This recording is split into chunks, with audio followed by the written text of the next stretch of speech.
Dua jenderal polisi berinisial R. Dua jenderal polisi bernama Rudi. Mereka dua-duanya sekarang ini semakin santer disebut-sebut sebagai calon Kapolri pengganti Listio Sigit Prabowo.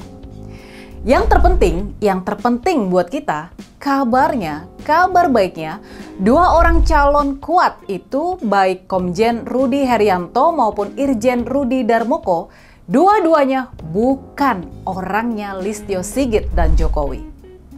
Kalau nanti terbukti Komjen Rudi Herianto atau Irjen Rudi Darmoko terpilih menjadi Kapolri yang baru menggantikan sang mantan ajudan yakni Pak Listio Sigit, maka kita bisa berharap kepolisian bakal kembali ke jati dirinya sebagai pengayom masyarakat, bukan lagi sebagai kaki tangan dari kekuasaan Pak Jokowi.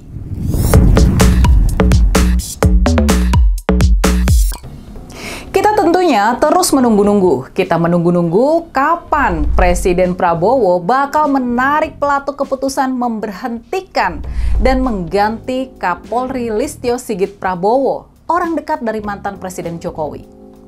Kejadian kedatangan dua orang kepercayaan Pak Prabowo, yakni Ketua Harian Partai Gerindra, Sufmi Dasko, dan Menteri Sekretaris Kabinet Prasetyo Hadi ke rumah Ibu Mega beberapa hari lalu, bisa jadi ini adalah indikasi awal kalau Kapolri bakal segera diganti dan nama calon Kapolri baru sudah dikonsultasikan kepada Ibu Mega. Sebelumnya, di peringatan Hari Lahir Pancasila, melalui video-video yang beredar, kita bisa menonton Presiden Prabowo memanggil Mensesnek Prasetyo Hadi buat berdiskusi dengan Ibu Mega. Tampak Pak Prasetyo mengangguk-angguk saat menerima perintah dari Presiden Prabowo di hadapan Ibu Mega. Lalu, setelah adanya instruksi dari Presiden Prabowo tersebut, datanglah Pak Prasetyo dan Pak Sufmi Dasko ke Teuku Umar, ke rumah kediaman Ibu Mega. Dari foto yang dibagikan oleh Pak Dasko melalui akun media sosialnya, tampak Ibu Mega didampingi oleh orang kepercayaannya yang ahli hukum, mantan Menteri Hukum dan Hak Asasi Manusia, yakni Pak Yasona Lauli. Melihat siapa orang yang mendampingi Ibu Mega di pertemuan tersebut, kita mestinya paham kalau pertemuan tersebut membahas persoalan hukum. Bisa jadi ini membahas nama-nama calon Kapolri yang baru. Di salah satu foto kita melihat Ibu Mega sedang membaca dokumen yang dibawa oleh Pak Prasetyo dan Pak Dasko. Nah, pertanyaannya, apakah dokumen tersebut berisi biodata dari calon Kapolri baru? Apakah dokumen tersebut berisi profil dari Komjen Rudi Herianto atau Irjen Rudi Darmoko?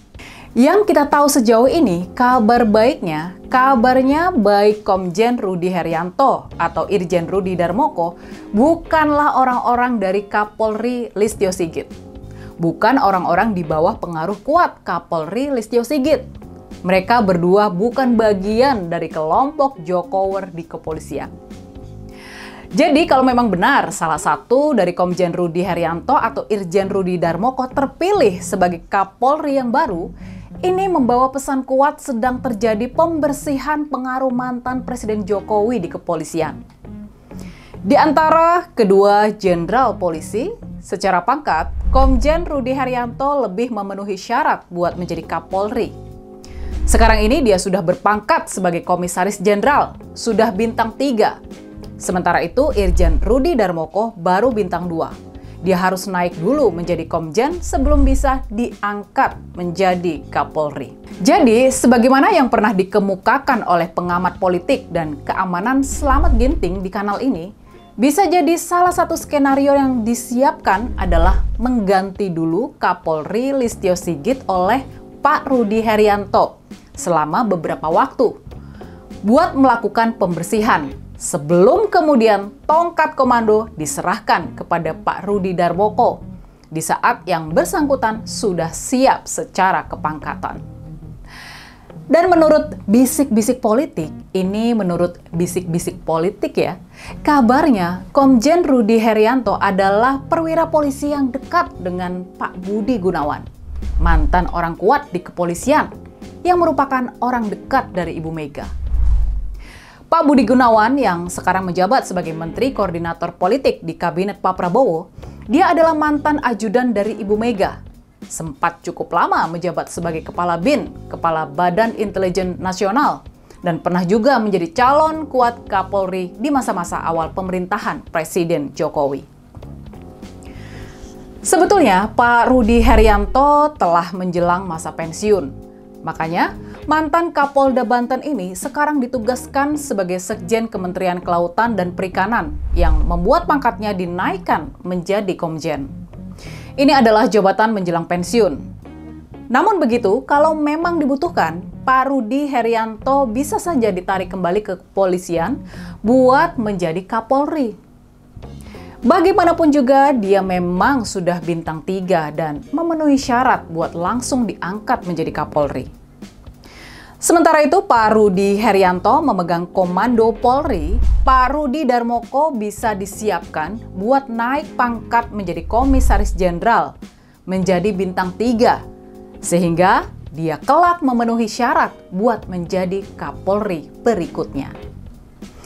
Nah, yang menarik dari sosok Pak Rudi Darmoko, kabarnya dia ini adalah polisi cemerlang yang tersingkir di era kepemimpinan Kapolri Listio Sigit. Dan yang harus kita ketahui, Pak Rudi Darmoko adalah polisi yang cemerlang. Dia adalah lulusan terbaik Akademi Kepolisian di tahun 1993. Yang menjadi pertanyaan kemudian, mengapa orang secemerlang Pak Rudi Darmoko ini karirnya bisa terhambat?